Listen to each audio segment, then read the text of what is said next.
ya lo ở na mà chạy na nên cô aya na ta na yuya ta na tên cũ na ki waya na ki familia na ya hot ya na hu ku chawanin aya ma choya na ni kya ya tiempo wani na nai ya na nên con aya na gwin yuan yon han ni yuna ha gwin de ya ông ni ya na so te ya ở do mati kwenta cha chon de na aya na thì anh này kion cho xem na quy trình doa quy trình chăm đón đến na quy đen na o na quy yên na ha quan ta ho na mati nào na lẽ nay ya quy chawani này gloria a Dios quati dan kio ya quy chawani này anh kion oya Biblia na ya Efesios capítulo 6 versículo 1 don san ya versículo 4 lẽ nay ya tao tin ông namakana nan sai manit so tem o so nem aha to ti ho na le ne ya sho he ni kyo versículo mai ni chua nan sai man du so te chua nan sai man du so do do ne ma san tham namakana nan sai man du so te do nan sai man du so do lo sia na ma san tham sa namakana na ka sai man du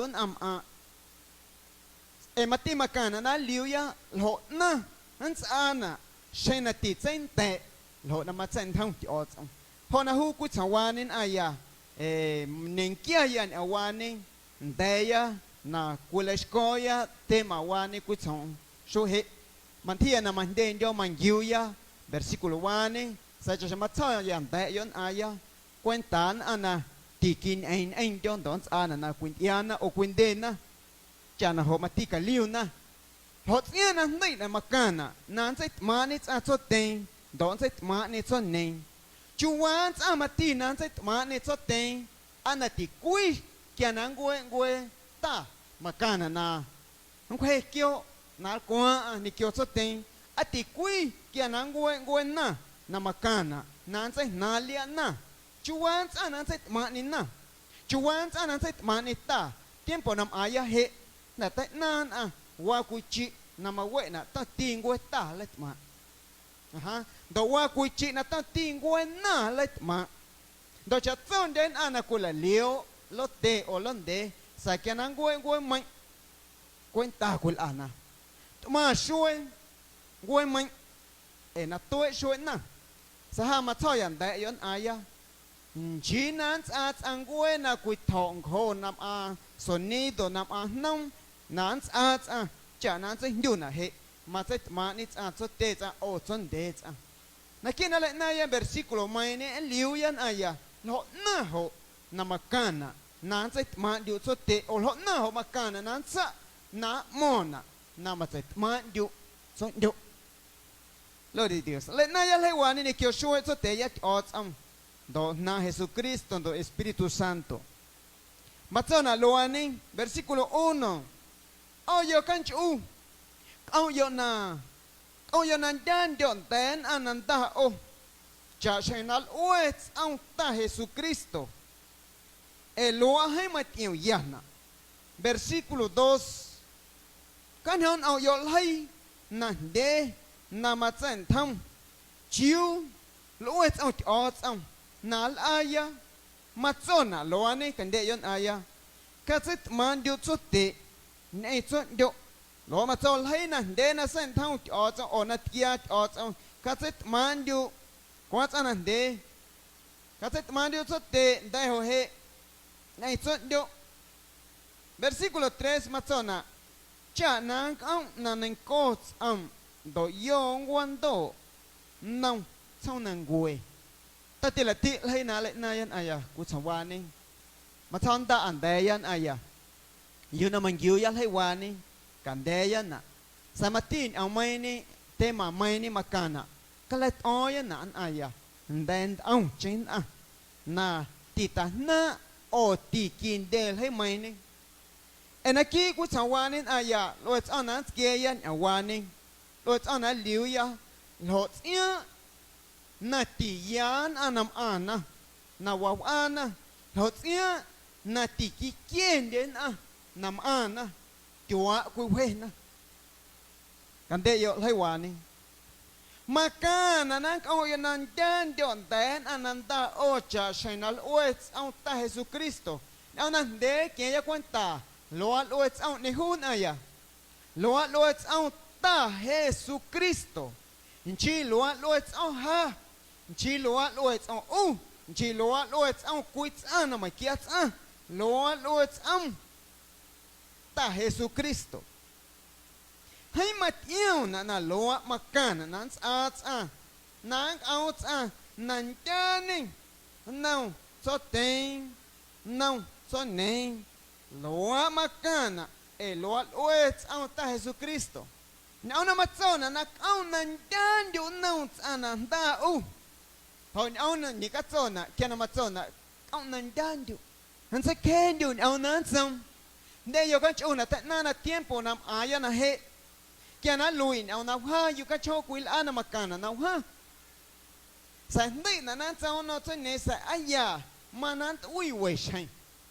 o te lai ya kwan ti ki chao nan oi ani kwa le oi na we shai au shai ti kwen dal ana ha na he au shai aya yu ka cho hong se ke ni na ha ana ha sa makan au aya he manan oi au shai ke wa tan aya do hu na wa ni na loa kuil yo kan chu na loa kuil o yo kan chu ji loa makan ma sai makan na kau nan dandu ma sai makan na kau na kendu na zan thao chot te on zan thao chot yo ho chen na loa ni wa ni chot te o chot yo wen den na ti den na nang yêu sẽ na tóc na đan dụ ama dụ ở tiêu when đến ti de na u nan thao na te sẽ na u chom na đan dụ sẽ na u chom na đan dụ ma chân thong chỉ ta ma chân thong ma chân thong sẽ nên kêu qua mà na quê qua tê chân dọ na qua đó lấy qua mà yêu em này cùi makana nan cho chọn điệu động kỹ cho mà hắn ăn đế là makana hắn quan đế cho mà xin này tiêu cắt yêu xin này ta không u chơi này cho cái chơi unna cái nan yêu na độ tin nan điệu ăn đế là mà chơi mà sáng chơi nhau điệu na không có đế không chân không đế không độ đế cái quan tam versículo 3 machona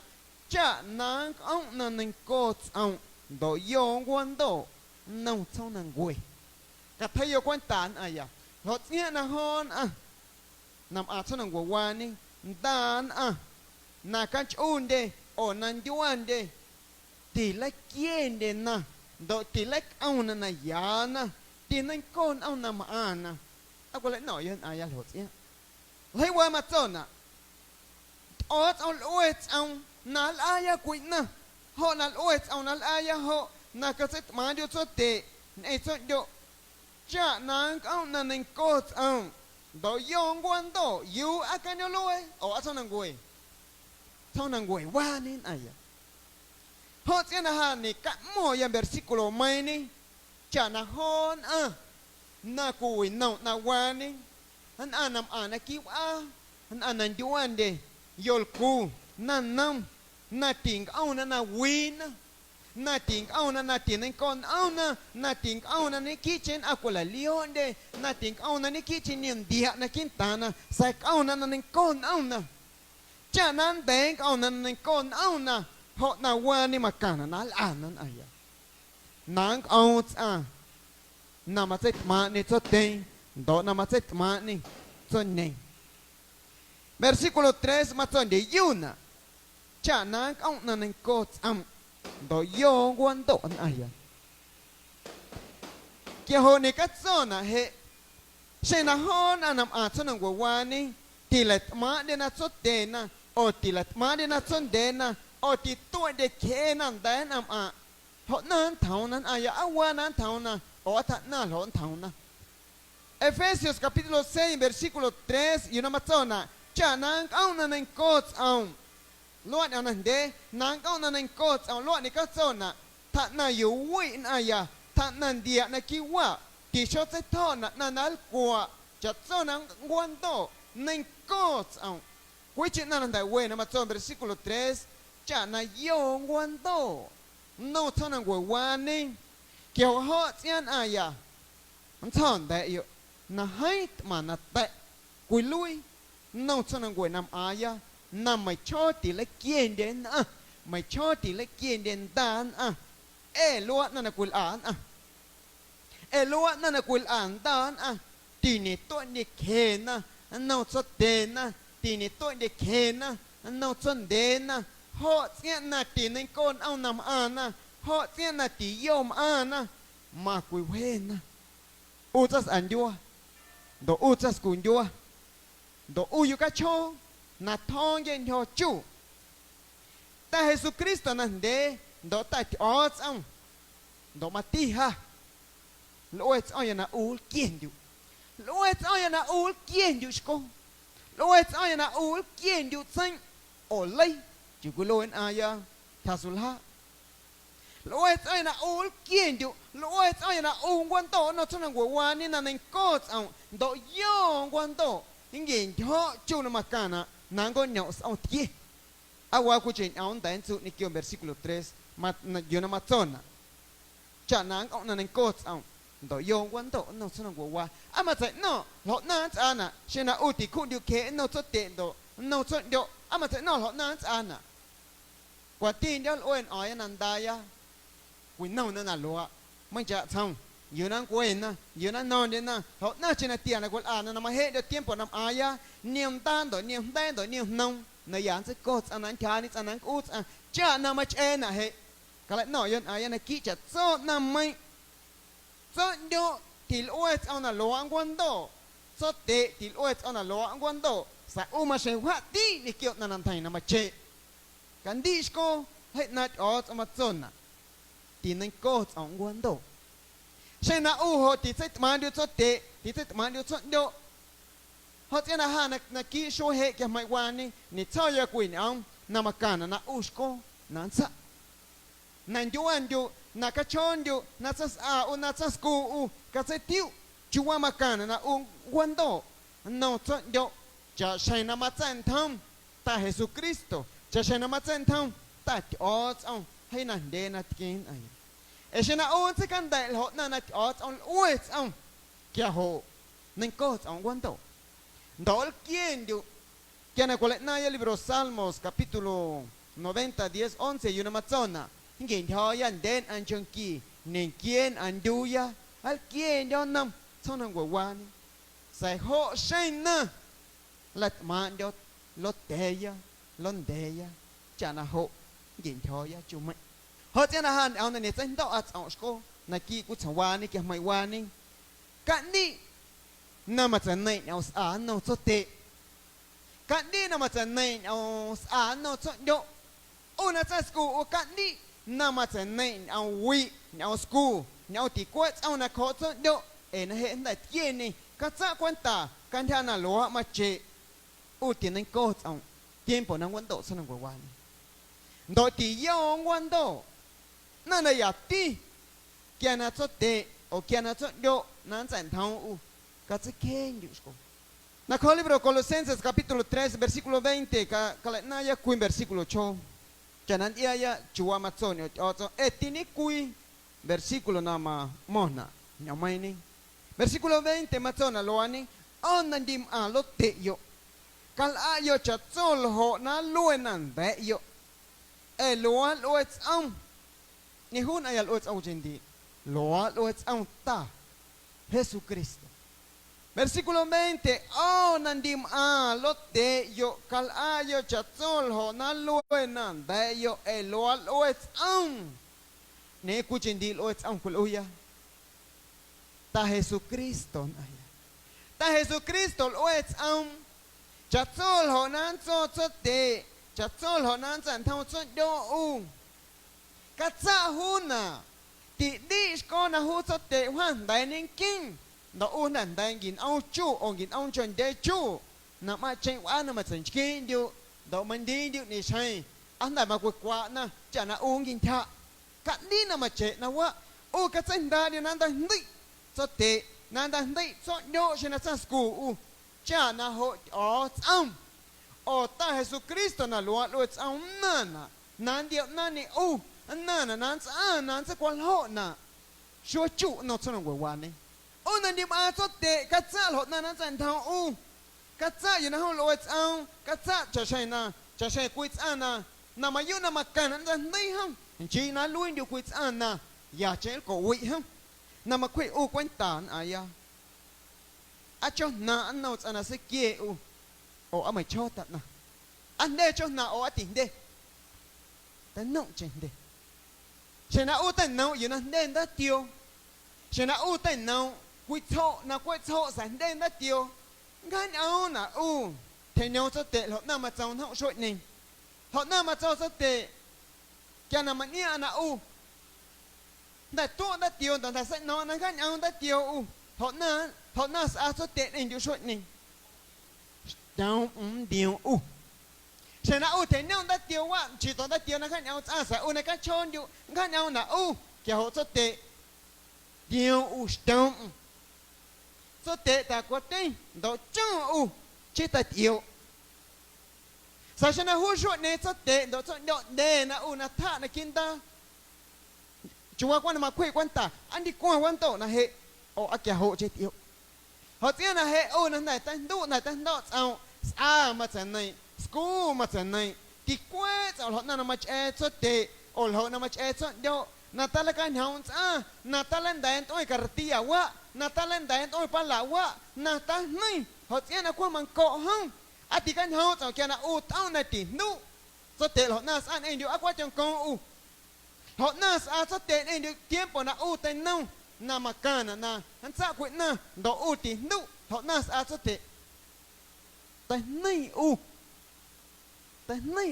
tình cao thì ăn này thì quét cho chả nằm mà chế anh đi không là hệ cái quan ta anh đi quam lót tệ yo đi quam lót đế yo đi quam anh ta ok yo quan ta đi quan na nal aya na ti kuen aya ta donna loa loetsam ta Jesus Cristo loa loetsam ta ti otsam anat na ti kwet nam mai nang quan do sa chua wani ni ki chenan se thona na ki wa ni ki chenang na ti nen ko quan ti shuam do ma ti ma mona ti de showing ti wa ang gwet na ti quét cái tiệm cô lại nói hết này à yút kia na mà cho na tao ti số này kỳ mà yo chơi này sẽ mà điều soạn điều yút kia hay what này kỹ lại này cho wa số na one to cho wa số nam an điều soạn na wa ni yo chana man ia so te ta na qua số này kỳ mà yo sẽ nè số nè na mà qua số ta sẽ nè na mà cả na he mà cái điều mình trả số này họ la luật ông xuất tệ nào ha họ tiếc luật ông xuất tệนั้นซะnào hắn tổ họ kêu nằm hoa tiêu nào hắn tiếc như nhiều nó loช่วยนี่มาอยู่นำอาเกนอยู่สันแต่โน้ช่วยนะกูเล็ดมังกูตาดองกีตามาโหดเดียวให้ตมันเอาการทำนั้นดิมอาสุดเตะโดยดิมอาสุดยกให้ตมันเอาไอ้ชนะอุติกันเฮาจะในเกี่ยวเวนอุติในก็สองวันโตอันนั้นน่ะละวิดอนนั่นน่ะเนี่ยนั้นทงอาสังเกตเนาะน่ะนั่งเกี่ยวไม่ตีกล้วยนั่นเด่นอันจงกีจูเขาเสียน่ะสานอยู่น่ะตีกล้วยจังน่ะชุกุนอยู่เคน่ะชอบเซตมันอยู่น่ะอุ่นที่มันได้ตีชนะจังเดียวกับชนนี่น่ะอู้เหเด่นอยู่ตานอยู่อุ่นที่มาตีกุลุนอยู่สังเกตวันตาน่ะหลวงมาเจนน่ะคิดเอาหันถอยนี่อยู่ยาชัวจูมาเทดอกเหาะเจ้าน่ะหาจะชนะมาถอยยาลอยจ้อยาสกูลอยจ้อยาน่าจะโซนโยน่าจะโซนโยฮัลเกียนโยจะชนะมากันนะให้น่าจะเอาจะมาโซนนั้นเกียร์70ดอนเกียร์hasta 80ใส่เหาะเช่นน่ะฮัลอายะจะชนะลอยจ้าสุดเดียร์เอาจ้าใส่ชนะเหาะติลอายะชดเกียร์อยู่ไม่ไหนนักขอลิบรานั้นอยู่น่ะDeuteronomio capítulo 5 don versículo 16, Antiguo Testamento, guaco en versículo na. Makan kieha ni kio nyawani. Kaset mandio sote ni kio son do cha shaina ot on Jehová na san tham. Cha shaina ot on Jehová na san tham na katsa. Ta qua tiền là lấy qua mà cho nè cha nát cô số chu đồ giang ông nấu chua nằm mà nè kiên hâm cái thứ mà điều cho tệ nè kêu cho điều cha sai nát ta cho ông kêu ba nè sen thau nè cái cha nè họ nè hết cha cho ông cái quan ta cả hồ kiện yêu lấy qua nè mà cho nè cha nát cô số chu đồ giang ông nấu chua nằm mà nè kia cho ông hâm Shana tiset man điều cho tệ, shana tiset man điều cho điều cha shana ot ông đại sen thâu na makan na kal aya, shana uti cha na wa ma thế số chu, đó nấu chua, yêu na uốn cha xiang, yang ông nấu chua ne yêu na mani kian hum, shana ma che, cha shana hao sen thâu aya, ne cắt cho na nấu chua yêu na uốn, ông yêu nấu chua yêu na uốn cha xiang. Yang ông điều mình, yang quan tổ mình, yang sát nhá, yang quan thầm nè, yang kia chặt cho nè nè mà sẽ tiêu nán chặt, sai sai mà chạy lót nè, sai mà sẽ mang điều cho tệ, đó mà sẽ mang điều cho điều, ông hiểu ba, nè sen thâu nè lót cái chặt, sai nán chặt nè lót nè đến chặt ông có số chu, đó yang ông nó chua nè mà nè kia không, quên đấy vậy. Shana tiset man điều cho tệ, shana tiset man điều cho điều, kia hồ ni cắt zona, mà thế số chu, đó nấu chua yêu nan chặt xiang, số lùi nó lâu này ya, mấy shana nấu, mấy shana ya lùi, sẽ kia kêu đó quả yêu lại yêu na tẹn thầm na, số lùi, thâu na u thon điều, chặt zona na cuối lùi nó mà ai ya, hết mà na tẹn cuối lùi. Nè kinh doa ya, sai họ nè tệ mấy chỉ nè quên ăn, ông chế nè quên nào quên chế tha, chả nè tệ, nè kêu điều nè ya,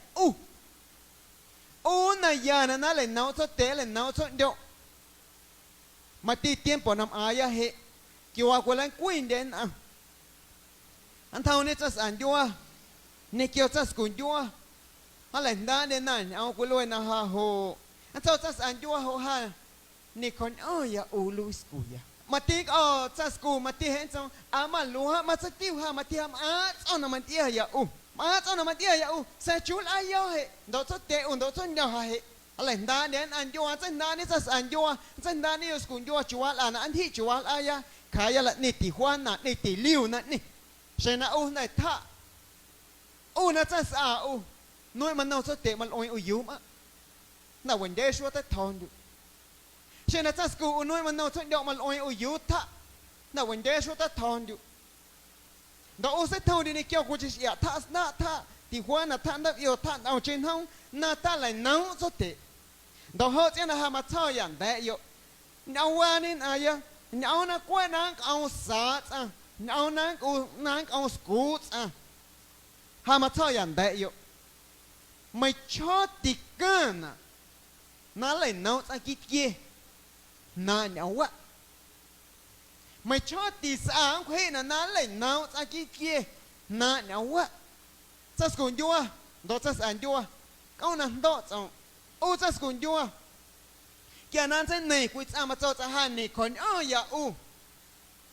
mà cả nan câu nào đó xong cả chú nó sa sản vua này mà cả cả chú nó han đi mà sỉ họ yan anh du ha cho sen quý đó sai họ mà cả na cha lên này ai cho tên ai cho đó ai ham ăn là kia ha xong đấy ô sa skun vua nó có mà xong nà loa chú nó sao mà mà sẽ tận nà lọ nà thông mà sẽ ăn con quậy cá sai nà lại nấu cho tệ nà lại nấu cho độ do trên nà sa school nà lại nấu cho độ độ thà thì nà yếu thà cả chú sa school vua nà kí cho độ số nà đê nà chạy nà thì ông vua mà cho độ thì quý sao thì quý số hệ chú mà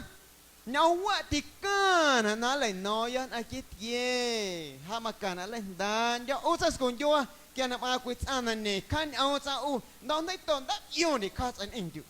ô mà cả nó cắt số nông thì thấy tiêu là tiếng này tồn là hòn em chịu em chỉ quyết anh scon kia ha lo mà cả nó số nông nè nó vậy mà kia ho lo cái tuổi lo ăn đồ quay chỉ tồn nè lo khăn nhau mày quyết thì cả nè sai ha năng khăn nhau ha hắn ăn đâu ha hắn ăn lại kia ha đồ tì nít sẽ liệu ăn mà cái số ta cũng vô ăn đâu anh này tì nít cái kia trong đó sẽ hết là tệ man kia nè không ô ta cũng vô mà cả này ngon ăn đó cháu em là loan sa tì nít cái số này mà sẽ mà điều số độ mà mòn mà sẽ liệu không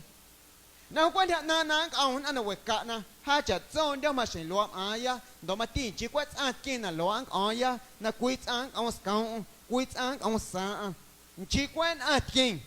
ở ông kia sai ở ông kia cắt zone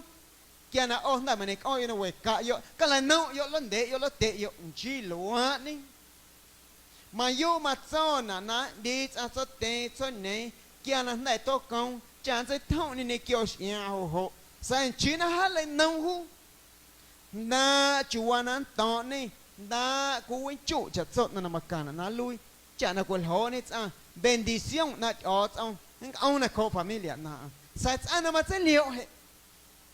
mày na hon na kia nên là tên nâu của xiên tồn du chó là dụ na kiểu ở sai na lại má để na lót tê na lại má để na lót đê na đi hộ na kia để na nó chùa wani ho na kia để na ho na cuối kia để na na yan an để na ni kion ananta ho na qua na chút kia na mà sẽ liệu cho tệ cho độ kia na sẽ say u na mà sẽ liệu không sẽ say u say chuyện na sẽ quay u mày thì cần nó lại nào không Proverbios capítulo 23, versículo 22. Matol hay wa lo ani. Kandi au nan cho te. Nanda u. Ti haun sa na ti kwet au cho do kia nan da tie ni. Hay na cho ma cho na. Nyau cho ma chen thau na. Kandi au nan cho te. Ananda u. Thì hao xoan cha na thì quét ở cho do kia na đại kia nè nè kia na wait ở ya oshko na anh duan đi đó u chạy na cha school u nè kia na wait ở na mà thao yan hông na u ya ti na cha chạy mà điều cho tệ chạy mà điều cho do mà đấy ti kia na cho do mà kia còn xe hồn hông u na mà cho quên này ya nên đây ya kia na u đại na mà cho này quên ti cho chỉ quan nên cũng thị đây ya là cha dân đi ha nên đi ya đồ nè dân chủ nè dân đàn đó chúa na uống quan to cái lẽ nào yo ô nan nông đồ yo cu cho tệ mà cả anh dân đàn nè chúa na uống quan to cho tệ mà cả anh kia wa mà cả anh kia tới chơi mày na thật na qua wa sao mà cả anh kia quỳ hôi nó sao wa nó mày na mà cả cho tệ chiếu na hay nào không Mateo capítulo 15, versículo 4. Matona lo ani. Os Xong. Kaset man yo cho te do cho yo. Do ana khun wi na kho cho te o cho de. Ka lui ông. Chúa mà cho na na chúa mà cả na lui ông. Ka lui ông na quệ chân này. Amandi. Jiha matsoya Mateo 15:4 matsona en out os anatal hay matsona kaset manits asote kaset manits asone dot anang khu nyawi na khosote osonde anang khu kuin nyawi kuin os kaluin au na yati na kwe chani hotsian aya na kwel an na tingkian au na matsen thong ti os hon ana kwel an na tingkian na ho ni katsona tiếng kia na nang kwe nan aya ka sen no aya lai na o ama chona ho tia na chua ang gwe ka choni he le kwa nyong kwe na chao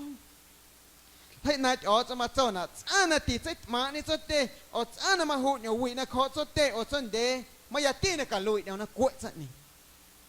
Éxodo capítulo 21 versículo 17. Sana hụt nhiều vị na khó cho tê ở chân đế cắt ui tê na chân nê nang guay ai. Nê mà tiêu maldición na kaun aya. Ama kia chân. Kít ở chân. Nê na mà cho hết na ở chân ở mà cho ở chân. Nê na hụt nhiều vị na khó cho tê na khó chân đế. Cắt ui tê na chân nê na mà cana nang guay in aya. Levítico capítulo 20 do versículo 9. Cande ya yo chua matol hay wani. Matona, sana khu na kho cho te. Sana khu wi na kho cho te o son de. San ne ang guai e. In ki trong na na guai e. E cho te cho ne thao on wi na kho. Quit an halen naon aya. Quit an halen naon. Halen naon cho te. Halen naon cho te. Halen naon cho ne yu nam a. Na kwa kule ti o chua ma chen nei na kho. Cho ne na kho cho te. Yo chen hom a yu na thalen naon. Na kwa kule ti on aya. Ha til hei chua na kin aon a. Kia na ndai ten yo na na nyot cho te na. Na nyot cho de na. Ma na hei yu na te le naon na. Til hei ya. Ti kwa na nyo tiw na na. Sa kwa na kule ti on aya. Cha na chua ni au. Kule tiw na. Na kho. Lo te na o lon de na. Kia wa ki lo en a. Na cho te na sa na lo len no. E hum. E hum sa na lai na ma chen ne ya ni kyo kwit sa ma yu na mai ni. Ma chen ne he yu ma he lo ya ya. Na cho te lo ni ho he kan do ki. Ta hong wi shuai quen khẩu wa. Ta ti la ti na te yo ya na nyong. Do he le na o Levítico 29 yu na ma chona. Yu na ma chona ki chong na na guai in. E cho te cho ne thao nya wi na kho in ki chong na guai in. Ama ku chit an dai ko na. Shena wa na nan thong do u ma che liu. Na kho libro Marcos capítulo 7. No le naya versículo 10. Yo matzona versículo 10. Matzona lo ani e Moisés zang katet man dio cho te ni kyo cho dio dot anan khu nyau wi na kho cho te o chon de kwinda nang go cha ning kui chi kwindi Moisés zang katet man dio cho te ni kyo cho dio dot anan khu nyau wi na kho cho te o chon de kwinda nang go cha ning kan di hen ay do ho na ma thon de yo hit ma na te na ku lui ki chau ya yuan den ana ku he na sama kana le tiu ya ho tia nan yuan den a na ku he na ho tia nan a ti kie den na anda le no yon aya ho tia nan a chau ya na ti le kie den na anda le no ho tia na ti le kie den na kie na na ti quen ao na ta na ti quen ao na so tội để khe na so tại e na lại nau na tàn yếu na so lại no na quỷ à na ho na ti lại kia đến na mà thon ta an ayan tại ha nằm ai cũng chẳng qua ninh cái ai cũng ta cha na tan đuôi đó ở tin đuôi đó na ki yếu na chúa anh quậy sai coi na ki nang đọ cho chả na hộ al kia cho ai có tin đâu có lôi amen ni kêu na wa nin ai mà đi ya na kin ki yo ku sang wa nin so he na